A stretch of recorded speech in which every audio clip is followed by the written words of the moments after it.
女孩像投牲畜一样被人不屑地按在桌子上，掀开她的裙子，检查是不是处子之身。当得知凯瑟琳是处子之身后，作为教皇的叔叔露出欣慰的笑容，开始准备联姻的事项。他叫来裁缝给凯瑟琳做衣服化妆，让凯瑟琳看起来漂亮一些。I'm not a magician. 凯瑟琳在一旁暗示教皇，裁缝要跟自己一起去法，如果自己因为造型不给力的死，裁缝也得陪葬。无奈之下，裁缝只能竭尽全力的给凯瑟琳化妆做造型，然后叫凯瑟琳法语和宫廷礼。在裁缝的努力下，凯瑟琳终于穿上丝绸做的衣服，但凯瑟琳表示这衣服还是太垃圾，还是不够华丽。裁缝连忙找补，这已经是预算内最好的衣服。凯瑟琳发表自己的看法，自己不好看，还有些丰满，必须用更加的华丽的衣服吸引他们的注意力，不让他们因为看见自己这张脸而退婚。教皇叔叔也不想计划失败吧？其实凯瑟琳还有一个目的，他知道教皇的目的不纯，不只是联姻这么简单，想给自己多捞点资金以防不测。在凯瑟琳的劝告下，叔叔不但大出血的给凯瑟琳准备华丽服装，价值连城的宝石一颗颗往衣服上穿，还给凯瑟琳笼络了大批的随从。凯瑟琳在选择随从时有一个原则，必须是饱受压迫的人，将去法国作为翻身仗，这样他们才会因为利益团结在一起，最大可能的不出卖彼此。他们里面有神秘莫测的魔术师，有别有心机的侏儒，有只想远离家人的香水师，每个人心机深到都是反复无常之辈。在共同利益的目标下，跟随凯瑟琳前往法国。到了法国，凯瑟琳他们受到国王的热烈欢迎，然后出现开头那一幕，看见教皇不要说6座城市，就是几箱珠宝也不愿意给。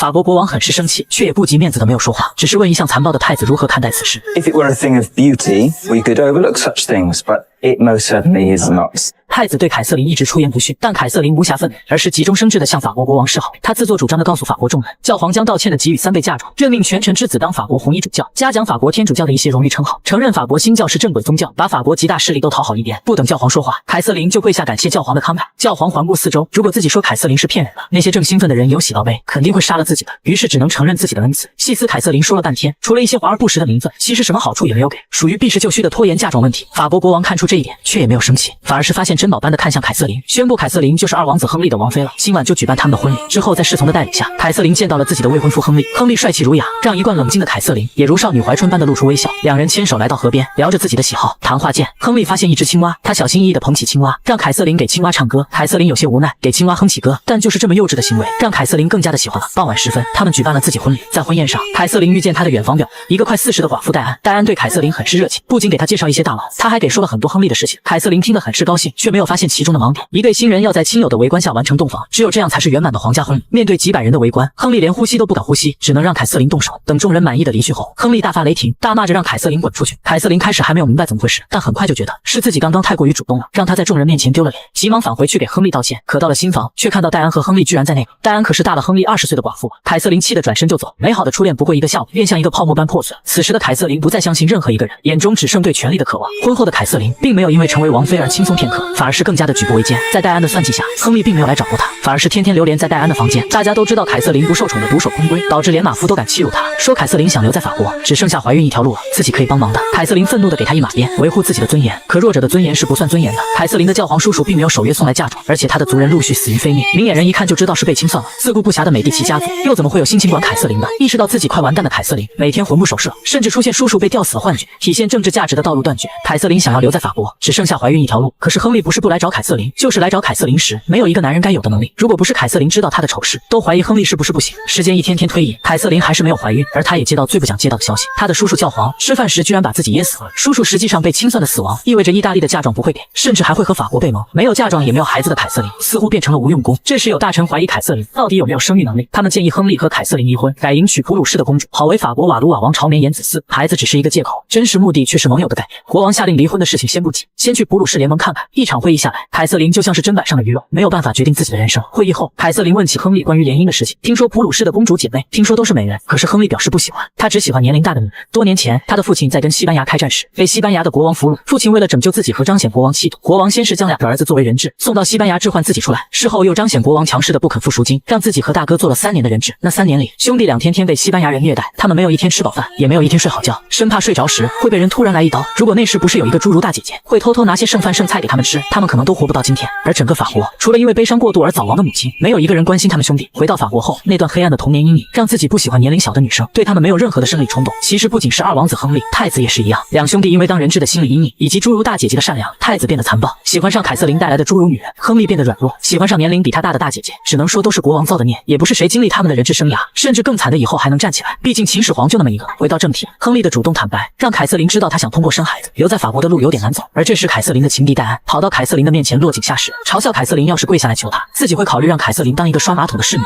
看着戴安猖狂的模样，凯瑟琳气不打一处来，决定为自己的命运拼一把，哪怕是错事，为了能够生孩子。这个法国王妃选择与马夫私通。完事后，凯瑟琳急忙返回皇宫，却发现亨利早已等候很久了。凯瑟琳以为私通败露了，被吓得冷汗直冒，直到听见亨利说只是来尽义务的，凯瑟琳才松了一口气。亨利没有骗凯瑟琳，面对年龄比她小的女生，他真的很没兴趣。尽义务又失败了，失败的还有马夫。尽管马夫是一个男人，凯瑟琳还吃了随从魔术师给魔药，凯瑟琳还是没有怀孕，只能断绝这危险的行为，换一个方法留在法国。不久后，意大利宣布与法国断交，与神圣罗马帝国联盟。没有孩子的凯瑟琳没有用处，大臣们嚷嚷着要跟意大利开战，还要废除凯瑟琳。面对如此危局，凯瑟琳以退为进，哭着为意大利和叔叔道歉，也为自己没有怀孕道歉。她表示自己会主动辞去妃位，让亨利迎娶新的妻子繁衍子嗣，只是恳求国王能给自己赎罪的机会，让自己作为侍女照顾新王妃。除此之外，她希望新王妃年龄比亨利大1-2岁，这样能照顾亨利。新王妃还得纯洁无瑕，不给亨利带来任何负面影响。一堆禁止要求，就差说出戴安的身份证号了，气得戴安脸色都青了。面对凯瑟琳以退为进的政治智慧，国王投以赞许的目光。他向凯瑟琳承诺，凯瑟琳离婚与否等看了新娘再说，就算是离婚了，自己也会厚待凯瑟琳的。就这样，凯瑟琳又成功躲过了一场危机。不久后，普鲁士公主姐妹来了，跟传闻中说的一样漂亮。戴安笑嘻嘻地表示，2位公主配2位王子，凯瑟琳要凉了。凯瑟琳回怼的笑话戴安，你猜新王妃是嫌弃不受宠的前王妃，还是一个大龄老寡妇呢？戴安脸色一黑，看着年轻貌美、年龄又满足大姐姐要求的普鲁士公主，嘴上虽然猖狂地表示自己闭着眼睛都能吊打她，但心虚早就溢于言表。为了挽尊，戴安让凯瑟琳先小心与马夫那点事吧。知道暴露的凯瑟琳并没有火，而是装作与我无关的回宫，然后让魔术师准备毒品，让侏儒送给马夫，一举解决掉马夫，由此展开一场悲剧。第二天，国王带所有人出去野餐打猎，猎场刚好在马夫家附近。在一番玩乐后，喝醉的太子四处乱跑，无意中跑到马夫的家里，结果发现一封反动传单，马夫很快就被逮捕了。国王命令马夫解释怎么回事，可马夫因为吃了凯瑟琳的毒品，结结巴巴半天也说不出一句话来。国王只好将马夫送入监狱。这时马夫的妻子站出来嘴巴，解释传单与马夫没关系。国王被求饶生吵得心烦，让马夫妻子赶紧闭嘴。结果下一秒，太子抬手一枪，马夫妻子无辜殒命。国王当场就愣住了，而太子还在那里邀功炫耀，他以为自己的行为会得到国王喜欢。然而国王在短暂愣神后，并没有夸奖他，而是让亨利杀了马夫。面对如此草菅人命的行为，善良的亨利一直不动手。等国王不满的怒吼他快点时，亨利直接抗旨的逃跑了。他跑进森林，告诉追来的凯瑟琳，他讨厌父亲和大哥的残暴，杀戮永远不是勇敢。凯瑟琳表示自己知道，他出言安慰亨利，费了半天才安抚好亨利。亨利缓缓把头靠在凯瑟琳的身上，谁知这时戴安出现了，说他对亨利这个懦夫失望了。于是这个长期依赖大姐姐的亨利，做了比太子更残暴的事情，为了向女人证明自己勇敢，一刀杀了马夫。不过最后他还是放走了马夫的儿子。目睹一切的国王看向2个儿子，眼神一阵的失望，唯独看向凯瑟琳时，露出些许的赞同，因为这场闹剧与普鲁士的联姻也泡汤了。不久后，凯瑟琳再一次出游时，发现逃走的马夫儿子尸体。通过现场的痕迹，凯瑟琳判断是随从魔术师杀了他。他跑去询问魔术师为什么杀人，魔术师表示斩草除根，因为谁也不知道马夫生前到底跟儿子说了什么，只有死人才会保守秘密。马夫警告凯瑟琳，想要从这个冷酷的王宫活下去，就得暂时抛弃仁慈，因为仁慈是强者才有资格说的。不知道为什么，凯瑟琳觉得哪怕魔术师没有下手，自己也会下手。马夫一家3口分别死于凯瑟琳他们之手，他们的死亡让凯瑟琳看透自己与亨利2人是什么德行。为了让自己的皮肤变得紧致，女人用冷水一桶桶的浇在脸上，意图装年轻的嫁给亨利当王妃。然而亨利表示，你比我王母都大几岁，毒死了戴安的王妃梦。尽管如此，戴安还是把亨利吃得死死的，逼得凯瑟琳几乎是失去丈夫。还好凯瑟琳一直都是注重权力的，她私底下找到奥斯曼苏丹联盟，提出意大利曾经用6座城市当自己的嫁妆，可是事后并没有给。法国想以此为借口和奥斯曼联手攻打意大利，事后法国只需要嫁妆6城，其他的都由奥斯曼自行处置。而奥斯曼早就想打意大利，没有凯瑟琳前来联盟，奥斯曼也会打意大利。于是联盟在凯瑟琳的口才下，很容易就达成了。当然联盟不是凯瑟琳说的算，他又找到了亨利进行劝说，说亨利觉得父辈的残暴不是勇敢，那就证明真正的勇敢给他们看，蛊惑亨利与奥斯曼联盟。最终在凯瑟琳的劝说下，亨利向国王提出联盟奥斯曼的建议，并在一系列流程走完后，成为法国出征大军的主帅。在送别亨利出征时，国王饶有深意地看了一眼凯瑟琳，表示亨利出征的日子里，凯瑟琳会得到全方位的保护。凯瑟琳来不及思考，戴安就小声地威胁凯瑟琳，要是亨利不幸战死沙场，他就弄死凯瑟琳。凯瑟琳也小声地回怼，亨利要是战死沙场，自己就是继承遗产的王子一双，戴安就是一个大龄寡妇，谁收拾谁还不一定呢。亨利在出征的1年里，经常写信给凯瑟琳诉说思念。凯瑟琳认为亨利是浪子回头金不换，觉得他们的感情可以用情比金坚来形容。然而现实是残酷的，1年后，亨利不但带着胜利回来，还带着情妇和女儿回来。凯瑟琳的笑容瞬间消失了，一时不知道该怎么说。而戴安也是牙都气得咬碎了，却只能说一句恭喜。到了晚上，凯瑟琳将这1年亨利写的情书纷纷都扔进火炉里烧掉，似乎是想烧毁最后的爱情。这时戴安闯入他的房间，看见凯瑟琳哭泣的样子，丢给凯瑟琳一个手帕，说女人的眼泪应该是致命的武器，而不是伤害自己的无用水。戴安此番前来是找凯瑟琳来联盟的，在戴安看来，凯瑟琳是软弱可欺的丑胖女人，连怎么逗弄男人都不知道，自己1对1完胜，如果女人多了起来，那就胜负难料了。除此之外，那个村妇有一个女儿，对于没有孩子的他和凯瑟琳完全是致命的打击。在戴安的忽悠下，有共同利益的凯瑟琳答应了结盟。第2天，戴安私底下找到村妇，用看望宝宝的名义将宝宝骗到手，而村妇也是不知死活，说戴安可以当宝宝的奶奶。戴安心想，就冲这句话，我死也要弄死你。戴安原形毕露地提出想让村妇拿钱后，带着私生女走得越远越好。可村妇认为亨利不可能让他走，戴安只好抱着孩子走到窗边，做了一个危险的动作，然后说了一番威胁性的话语，吓得村妇连忙收拾行李的离开。按照凯瑟琳他们的计划，这时应该由凯瑟琳送村妇离开皇宫，不料国王突然冒了出来，拉住凯瑟琳一阵饶有深意的夸赞，说凯瑟琳促成此番攻打意大利的同盟，虽然功劳名义是亨利的，但自己不会忘记他的功劳，自己算是看出来了，亨利离不开凯瑟琳，他们应该生孩子的组建完整家庭。国王说完话，饶有深意的看了一眼正在离开的村妇，凯瑟琳秒懂国王的意思，自己是有功之臣，应该拿着功劳继续前进，比如让亨利跟自己生孩子的坐稳王妃位置，而不是因为一个可有可无的村妇与亨利打起来。凯瑟琳感慨老国王其实什么都知道的同时，也庆幸国王似乎站在自己这一边。之后的日子里，在老国王的命令下，凯瑟琳每天都在和亨利造小人，算是有夫妻的样子吧。这对夫妻简直奇葩到极点，为了生小孩，丈夫需要先找到情人，与情人玩闹一番的拔出宝剑，然后赶紧找到凯瑟琳与她华山论剑。然而亨利还是不喜欢年龄小的女生，三两下就败下阵来。凯瑟琳的夫妻生活就是如此的不顺，而她的政治生活也很不顺。之前亨利打下来的意大利土地太多，引起了欧洲各国的忌惮。大元帅建议归还部分土地，既堵住意大利为首的重旅，又不至于让他们陷入一打多的战争沼泽。天主大臣表示反对，战士们用生命打下来的土地应该寸步不让。实际上因为占领区都信天主教，他作为法国天主教领头人，可以去收税和扩张实力。新教大臣表示这个不行，大元帅说的才是最符合国情的。实际上是新教首领的他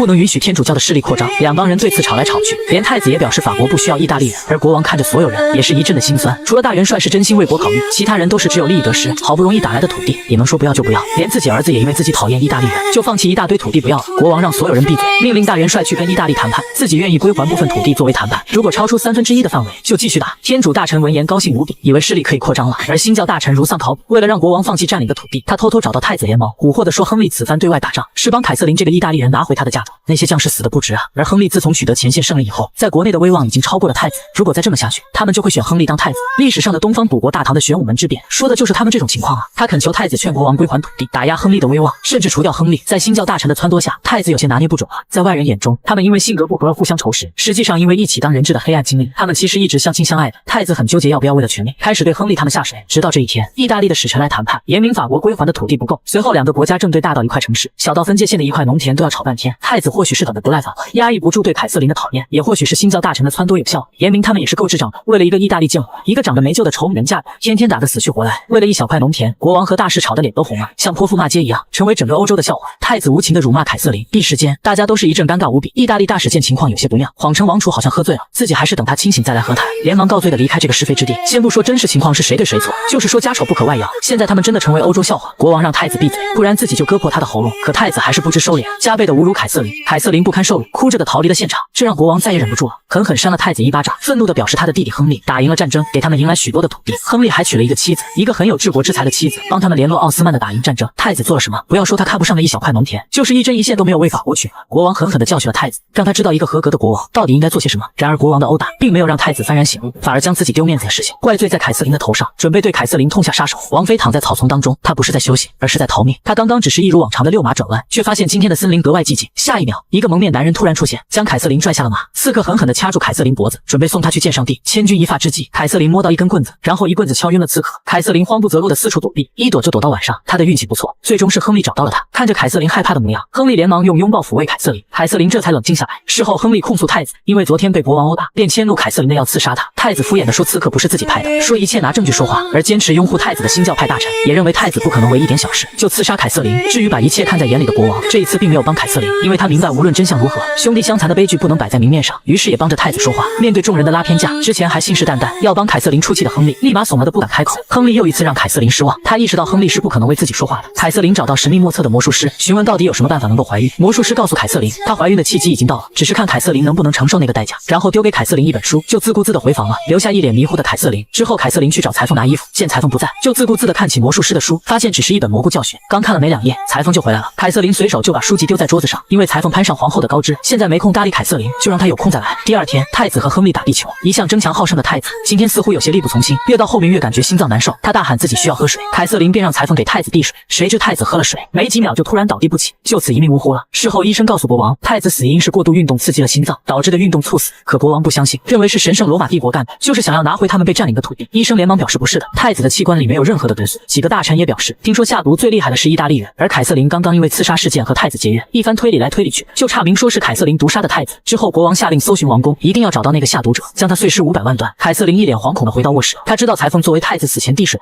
肯定是第一怀疑人，那些人肯定会小题大做的针对自己。果然没一会一群卫兵就冲入凯瑟琳的房间，说要带走毒杀太子的刺客裁缝。他们在裁缝的房间发现蘑菇书籍，裁缝一直在研究毒蘑菇，为刺杀太子做准备。裁缝连忙求饶的解释书不是他的，而是凯瑟琳的。看着队友的苦苦哀求，凯瑟琳动了恻隐之心，他想站出来解释一下。谁知大元帅告诉他，我们都知道太子是猝死的意外，可是国王想借题发挥的打仗，对神圣罗马帝国出师有名，所以太子只能是被毒死的。但他们这些大臣不想打仗来劳民伤财，只能找一个背锅侠来顶罪。书籍是裁缝的，所以裁缝必须得死。如果是凯瑟琳的，那么结果就是懂得都懂。凯瑟琳只感觉遍体生寒，国王的亲情背后也少不了机关算计。最终凯瑟琳选择明哲保身，让裁缝成为权力斗争的牺牲品，而毒死太子的刺客裁缝因为罪大恶极的被判处车裂。看着裁缝被扯成6块的血腥场景，凯瑟琳只感觉恶心难当，冲到房间呕吐起来。她只觉是自己间接杀人的愧疚导致。可下人告诉凯瑟琳，她这个是怀孕了。凯瑟琳一下愣住了，王妃怀孕的消息很快就传遍王宫，让国王高兴无比。在太子被毒死的第4天，亨利正式成为新太子，凯瑟琳也因为肚中的胎儿可以留在法国了。至于地位如何，那是以后才考虑的事情。风波过后，凯瑟琳询问魔术师一些问题，太子之死是不是国王在背后推波助澜，目的就是想让亨利无损上位，对外宣战只是顺带的。他肚中的胎儿是不是裁缝转世，是不是来报复自己的？魔术师什么答案也没有，只是告诉凯瑟琳，亨利上位的代价是太子被毒死，他能怀孕的代价是裁缝被车裂。这世界上的一切都有代价，凯瑟琳要想成为王者，就得承担一些代价。魔术师说完就走了，他也需要去承担一些代价。这个女人在15年不到的岁月里，为丈夫生下了10个孩子，现在还要生11个，而且陪产的情况也是十分尴尬。抱着她的是丈夫亨利王子，给她加油打气的却是她的情敌。可惜孩子还是一出世就夭折了，凯瑟琳由此变得精神恍惚，11个孩子几乎耗尽她的所有生气，才过30岁都跟快50了一样。当凯瑟琳每天因为丧子之痛而痛不欲生时，亨利正和戴安玩得不亦乐乎的，看不出一点的悲伤。如今的亨利也过了30而立的年龄，可是为人处事还不如他的孩子懂事。随从们提醒凯瑟琳，如果她再悲伤下去，不要说亨利了，就是孩子们都是戴安的。凯瑟琳这才意识到不妙，急忙梳洗打扮一番的挽回局势。凯瑟琳带着点心来看孩子们，却在半路被戴安堵住。她像女主人一样招呼凯瑟琳坐下，凯瑟琳拿出自己的点心，说想送给孩子们尝尝看，却被戴安以不是下午茶时间阻止。作为一个王妃，凯瑟琳完全输给野鸡情缘戴安，她无助的跟亨利求助，亨利只是无情的说了一句，让凯瑟琳先回去，他和戴安还有事要聊呢。听到这句话，凯瑟琳如同得到了恩赐一般，满脑子就是想晚上的见面，连跟婆婆他们打牌也不上心。其他夫人告诉凯瑟琳别等了，亨利是不会来的。王宫中的女人一直只有2个选择，一个就是为权势斗得你死我活，一个就是像他们一样躺平。至于爱情是不可能的。翻遍全世界的历史书，国王皇帝只心爱自己的妻子王后，加起来都是屈指可数的。让凯瑟琳安心打牌吧。凯瑟琳要强，声称她和亨利是真爱，亨利会来见她的。然而凯瑟琳想太多，亨利到了半夜也没有来。凯瑟琳起初还用亨利有事来麻痹自己，可当她来到戴安的房间，看到亨利和戴安玩得正欢呢，戴安十分抱歉的和他说，上次难产，医生说不能让她再生孩子，要不然她会有生命危险的。言下之意就是亨利不会再进她的房间。凯瑟琳想和亨利谈谈，可亨利就是一味的躲闪，连眼神也不给凯瑟琳。戴安直截了当的告诉凯瑟琳，他就是自己和亨利的遮羞布，目的就是为他们繁衍子嗣，让自己不会因为生孩子像凯瑟琳一样，才过30岁就跟50岁一样。亨利早就对凯瑟琳不耐烦了。I'm his wife, and a wife is for making children. What can I say? I'm where I want to be. 凯瑟琳绝望了，她怨恨自己为何如此轻贱，居然一次次的相信亨利，然后一次次的被伤害。凯瑟琳一直以为自己能安稳过日子，是亨利的王子身份给的，却不知道这是老国王给的。而一直照顾凯瑟琳的国王也到弥留之际，在人生最后的关头，老国王并没有见亨利，而是把凯瑟琳喊到床边，恳求凯瑟琳不要因为野鸡戴安就放弃他那个废物儿子。亨利需要的是一个强有力的妻子，不是一个妈。亨利当上国王后，凯瑟琳一定要帮他掌权，对付天主教吉斯兄弟和新教波旁兄弟的秘诀就是不偏不倚，不让任何一方做大，还要尽可能的拉拢其他力量打压他们。国王最后命令亨利，等他死后就让凯瑟琳进入枢密院参政，任何人不能废除他的席位。凯瑟琳在，法国瓦卢瓦王朝才有未来。国王寄希望于凯瑟琳，法国的未来就交给他了。国王驾崩后，亨利接手了国家的全部权力，或许是听从国王的建议，或许他认识到自己的懒惰无能。亨利不但让凯瑟琳进入枢密院，还进一步强化凯瑟琳的权力，但他一个外国人显然不受待见。会议上，吉斯兄弟要求加强宗教管理，旨在强化天主教权；新教的波旁则要求扩大帽子，增加手中的枪杆子。唯有清醒的凯瑟琳提醒大家，神圣罗马帝国可能会趁法国王位交替、局势混乱之际来攻打。说到这个，亨利莫名的自信起来，说罗马的国王绝对没有这个胆子，派出一个小部队去边境驻守就好了。凯瑟琳认为不够，至少要派一个方面军去，但亨利认为派一个方面军去，这是要灭了罗马不成？亨利这个是属于盲目的自大，但是没有大臣去提醒他，因为派军队需要他们出钱，不派军队就不用出钱。亨利要是因此吃了亏，他们就可以趁机侵占王权了，双赚的生意啊！纷纷鼓掌支持亨利的决定，夸耀亨利如何英明神武，这让亨利放肆的笑了起来。原来治理国家也很简单啊，还以为有多难呢。然而亨利很快因为他的幼稚吃了一个很大的亏。这个国王可真有意思，上一秒还在夸耀王后凯瑟琳漂亮，下一秒却和风尘女子的情人穿情侣装，还要带她参加自己的加冕仪式。戴安还高傲地告诉凯瑟琳，你要时刻记住，你的位置本来就是我的，和你比起来我更像女王。然后就拉着亨利走出大厅。凯瑟琳不喜不怒，毕竟和跳梁小丑没什么呢。亨利的加冕仪式，戴安一阵的上蹿下跳，引起民众窃笑不已。快看这只野鸡把自己当王后了。对于民众的戏谑，戴安跟没看见一样，反而更加的上蹿下跳。看见有人带来一个礼物，他还以为是为他献的，没想到竟是一个人头，正是之前派往边疆的小部队队长，在国王的加冕仪式上送人头，可见罗马根本没把亨利放在眼里。凯瑟琳冷眼旁观一切，暗笑妈宝男就要跳脚了。回去以后，凯瑟琳再看新的皇家徽章，越看越来气。皇家徽章看上去由亨利的脸和凯瑟琳的 C 组成，但是换一个角度，就变成了全是戴安的地组成，这是明目张胆的打脸啊！凯瑟琳愤怒地将纸扔在地上，然而她在生气，在亨利来找她的时候，也得装作没事人的样子。亨利此番来找凯瑟琳是求助的，他此番将要远征罗马，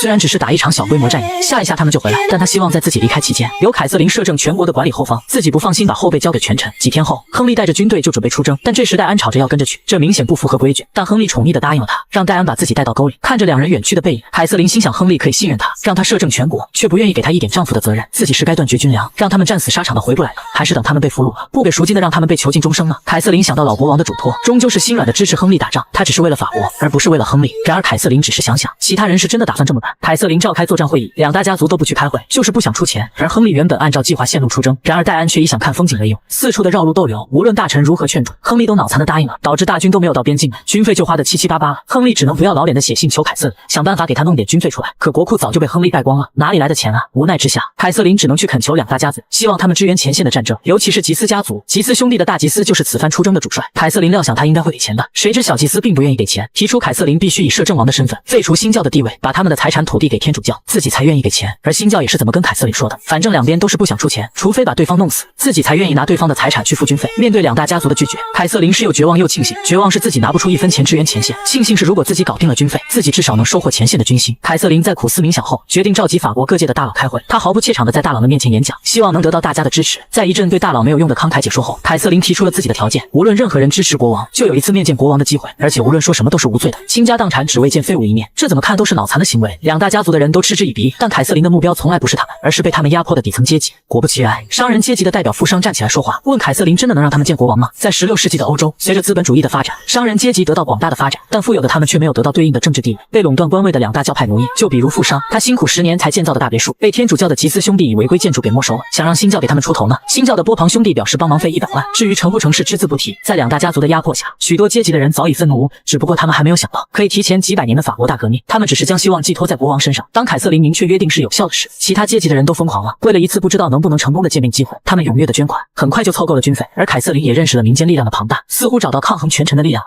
这是什么奇葩的国王，让情人堂而皇之的登上朝堂，斩杀自己的臣民？他也没有任何的怪罪，反而是百般的呵护戴安。而戴安的骚操作还有很多，在与神圣罗马帝国的决战时，戴安却劝亨利不要亲上战场，用担心亨利的理由留下，实际上就是怕亨利战死了，自己就没有依靠了。而亨利知道自己怕死，也知道自己指挥不了这么多人了，便答应留在大帐里，让大祭司带军队去死磕。这让大祭司也是一愣一愣的，你把我们拉出来打仗，结果你怕死了不去了，有种你直接在我们死战时直接竖白旗投降啊！当然大祭司是不敢说的，他真的怕亨利投降，连忙出去组织军队。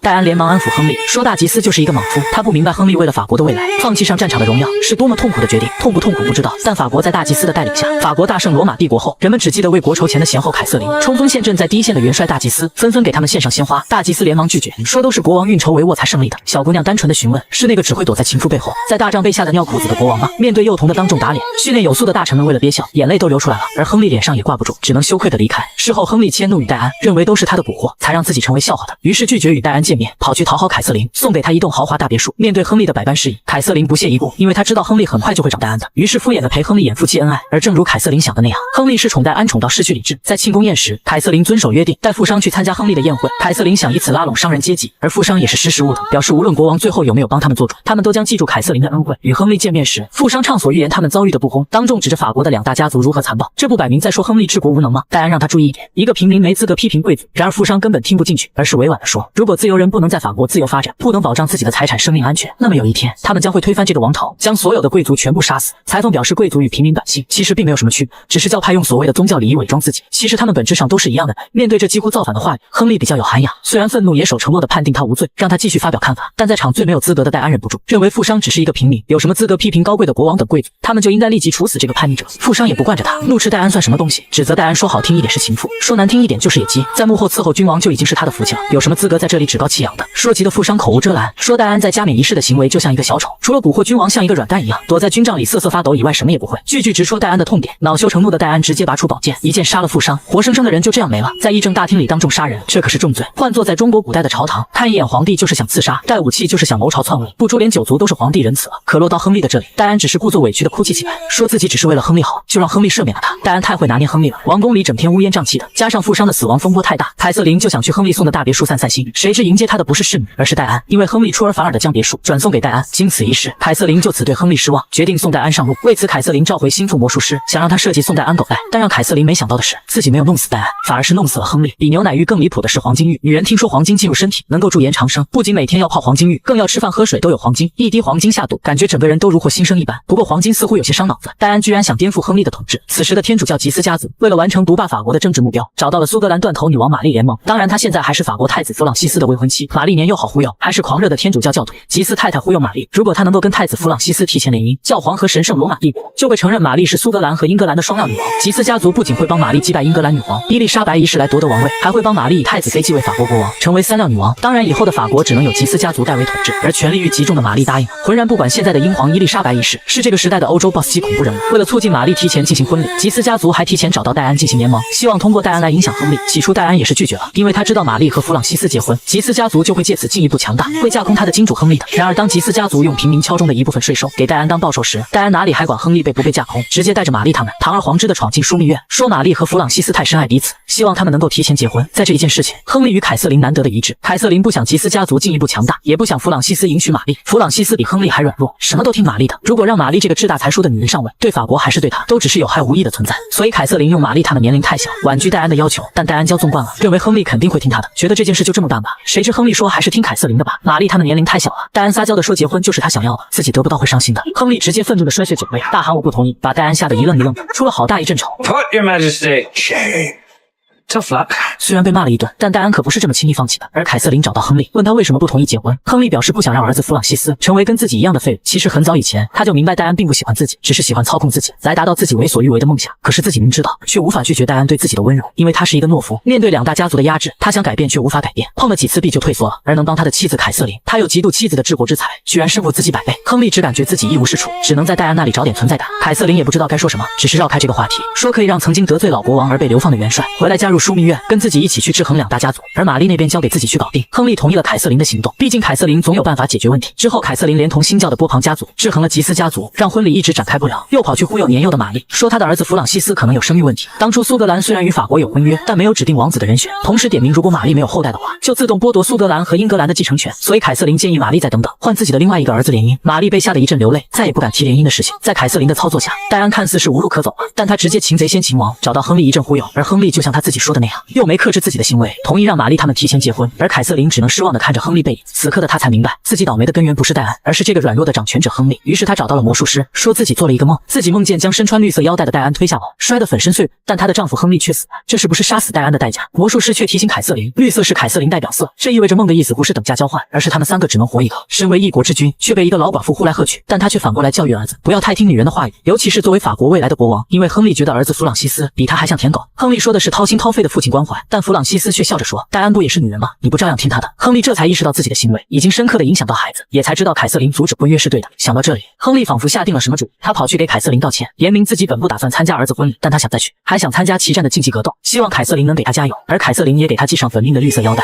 在魔术师的解梦中，他们3个只能活一个，凯瑟琳决定还是让他们死吧。紧接着婚礼庆典开始，戴安还在和吉斯兄弟讨论自己的报酬打算要多少，却听说亨利要参加竞技格斗。竞技格斗就是双方拿着盾牌长枪进行对撞，第一回合不分胜负，很明显是大臣放水了。亨利命令他必须全力以赴，之后的比赛中也是一样，大臣一次次的放水，亨利一次次的命令他全力以赴，战斗也就一次次的激烈。看着危险度越来越高，凯瑟琳还是心软，她让侍女去告诉国王自己梦见他会死于格斗，让亨利赶紧收手。谁知亨利得知梦境后，反而是解脱般的释然一笑，仿佛下定决心一般。亨利之所以想要竞技格斗，就是想了断自己，不再给凯瑟琳添堵，也给儿子树立一个勇敢的榜样。在亨利的决死冲锋下，他被下属打翻下了马，一节木头扎进他的眼眶。他交代遗言般的告诉大元帅，一定要保护凯瑟琳和孩子们，以后的法国一切都由凯瑟琳做主。紧接着，亨利被迅速带往皇宫抢救。凯瑟琳大声地质问亨利，不是不让他去吗？但亨利表示梦是凯瑟琳真实的想法，他想完成凯瑟琳的梦想。凯瑟琳最大的错误是爱上他，他想着赎罪。亨利的浪子回头让凯瑟琳一阵痛哭不已。此时的屋外，正因为亨利的病情乱作一团，因为担心父亲弗朗西斯的哮喘直接发作，一些人连忙照顾弗朗西斯，害怕一天死了2个老大。而赶来参加婚礼的罗马国王目睹一切后，觉得此事不捣乱更待何时？这时医生出来告诉大家，国王的木桩已经深入眼球，他不敢随意的动手，怕进一步伤害了亨利。戴安立刻带医生来到牢房，让他拿囚犯做实验。与此同时，凯瑟琳在迷迷糊糊中中，梦到年轻时与亨利的初遇，那一刻的他们多么美好。然而等从梦中醒来，凯瑟琳发现怀中的亨利不见了，大厅中却传来音乐声。凯瑟琳闻声找去，发现是亨利竟坐在桌前饮酒作乐。戴安高兴地告诉凯瑟琳，亨利已经好了。凯瑟琳不相信这一切，说亨利需要休息，但害怕失去靠山的戴安说没事的，让大家接着奏乐接着舞。但下一秒，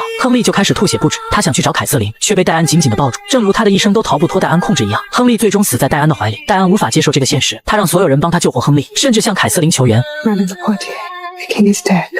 亨利走后，凯瑟琳跑去找黑魔法师兴师问罪，询问梦境的结果不是3活1，而是亨利必死是不是？魔术师表示结果重要吗？给亨利戴上绿色绶带。没有竭力阻止亨利的都是凯瑟琳，自己只是推了凯瑟琳一把。最后的决定是凯瑟琳自己做的。凯瑟琳无言以对。等凯瑟琳冷静下来以后，魔术师就把亨利心脏磨成粉末，倒入水中，让凯瑟琳喝下去。凯瑟琳以身体做墓穴，亨利终于属于他了。而戴安也被清算，连亨利的葬礼都没有参加，就被撵出皇宫。不久后就去陪亨利了。有人欢喜有人愁。此时的玛丽正在觐见罗马皇帝，罗马皇帝给他出主意，玛丽首先要清除新教徒，自己才会联盟法国，顺便保护苏格兰。玛丽这个没有脑子的狂热教徒，对罗马皇帝的话言听计从，尤其是皇帝的那句话，凡是不服从他的就是异教徒，通通都得烧死。这个女人闯进密林的深处，发现每个树上都被吊着尸体，密密麻麻的起码有上万人，哪怕是心如铁石的凯瑟琳也一阵头皮发麻。而这一切的罪魁祸首就是凯瑟琳的儿媳妇苏格兰断头女王玛丽，一个貌美非常却心如蛇蝎的女人。作为宗教狂热分子的她，靠着对法国国王密不透风的掌控，开始大肆残破新教徒。首先是信仰新教的波旁家族，被玛丽下令打出枢密院，并剥夺全部的财产。随后玛丽在全国下令捕杀新教徒，无论有没有公开信仰新教徒，只要身上有新教徒的物品，都当作新教徒的处死。整个国家被弄得动荡不安。但这不算完，玛丽还想对凯瑟琳下手。她听说凯瑟琳身边有个魔术师，是魔法师假装的，她让凯瑟琳的侏儒侍女帮她搜集凯瑟琳也是魔法师的证据，想把凯瑟琳送上绞刑架。然而玛丽明显高估了自己，侏儒侍女跟随凯瑟琳多年，早已是一个利益团体的人。她举报了玛丽的行为，让凯瑟琳还是逃跑吧。但凯瑟琳拒绝了，毕竟权力的斗争只有你死我活，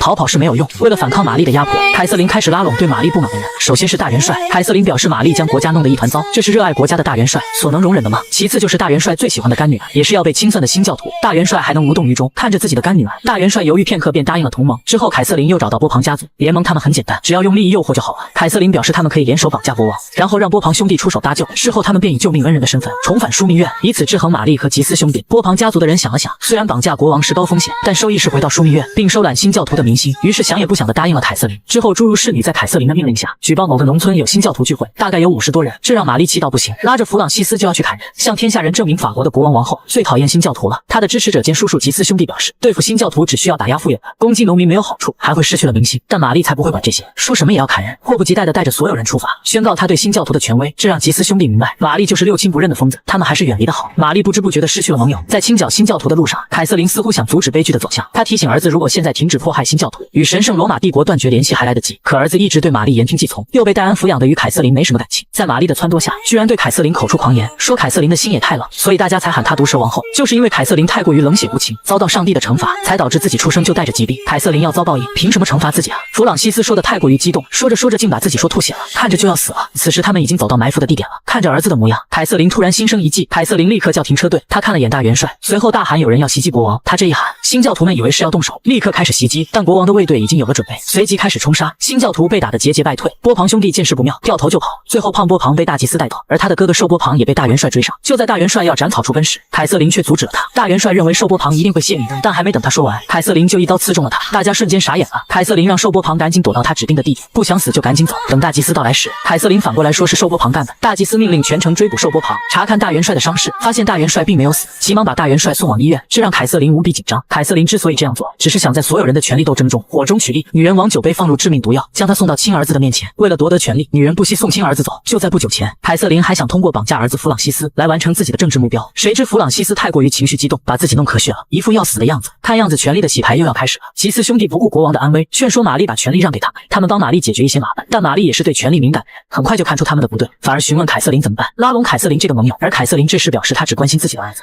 看起来是无欲无求。紧接着医生告诉他们，国王得了肺结核，加上送医过晚，现在的国王痊愈的可能性很小，几乎宣判了弗朗西斯的死刑。这一刺激，玛丽变得疯狂了起来，她要杀光所有新教徒。大家都知道她是玩真的，要是任由玛丽折腾的官逼民反，他们就得完蛋了。于是吉斯兄弟找到凯瑟琳，提出他们应该破坏继承顺序，拥立凯瑟琳的小儿子查理9世上位，同时让大元帅为摄政王，安抚民心。为了稳定局势，吉斯兄弟只能让位，所以他们希望凯瑟琳能帮忙，劝说弗朗西斯任命大元帅为摄政王。凯瑟琳表示都可以，只不过摄政王的权力交替需要上一任摄政王的签字，也就是正在逃跑的瘦波波旁的签字，他们应该抓到受波旁的让他签字，因为波旁家族刺杀国王的罪名未典，而他们又是新教的民意代表，如果绕过他们的改换摄政王，或者宣布他们是叛国贼，都会被新教徒认为是陷害的叛乱，那样就是内乱。毕竟玛丽杀他们杀得太狠了，已经没有人相信政府的话。凯瑟琳说到这里，吉斯兄弟也只得赞同，只能先派人去寻找受波旁，但这却给了凯瑟琳挑拨离间的时间。随后他找到玛丽，像母亲般温柔地给他分析，继位者弗朗西斯的弟弟太小，现在国家需要摄政王，而这个位置非玛丽莫属。但现在吉斯兄弟却要让大元帅当摄政王，那么玛丽就会和他一样，只能是个寡妇。而之前吉斯兄弟的篡权行为，作证了凯瑟琳的挑拨。玛丽立刻觉得凯瑟琳是盟友，决定争夺摄政王。使完了离间计，凯瑟琳还需要除掉大元帅，于是让侏儒侍女去刺杀大元帅，但可惜侏儒侍女被大元帅带住。随后大元帅和侍女都消失了，凯瑟琳只好找到受波旁，让他签署同意自己当摄政王的文书，说自己成为了摄政王，才能放了胖波旁。可惜受波旁不配合，他表示自己的胖弟弟狡猾无比，是不可能被抓的。而万一弟弟真的被抓了，摄政王就是他手中的王牌，是怎么也不可能放弃的。没办法，凯瑟琳只好鼓动玛丽割掉胖波旁的一个手指。玛丽已经为了权力疯魔了，所以凯瑟琳说啥他做啥，切掉了胖波旁的手指。与此同时，吉斯兄弟已经察觉凯瑟琳的阴谋，并找到了逃跑的大元帅，与凯瑟琳同出一辙。他们也用大元帅的女儿做威胁，逼迫大元帅跟他们同盟，成为傀儡摄政王，帮他们掌权法国。法国国王的加冕仪式上，教皇正准备给国王加冕，太后却喊停教皇，从他手上拿过皇冠，给自己的儿子戴上，宣告无论是人界还是神界，都是由他说的算。凯瑟琳现在如此的霸气，可在1天之前，他还被人用枪指着脑袋，人差一点就没了。事情是这样的，凯瑟琳拿着胖波旁的手指，再次来威胁受波旁签让位文件，可受波旁依旧不签署文件。正当凯瑟琳准备劝说受波旁时，大元帅和吉斯兄弟一起闯进来，他们是跟踪凯瑟琳前来的。这局势的变化让凯瑟琳吃惊，大元帅逼迫受波旁签署退位书，不然就做掉他。受波旁还想负隅顽抗一番，说大元帅不敢对自己动手，让局势更加的混乱。大元帅表示有不服，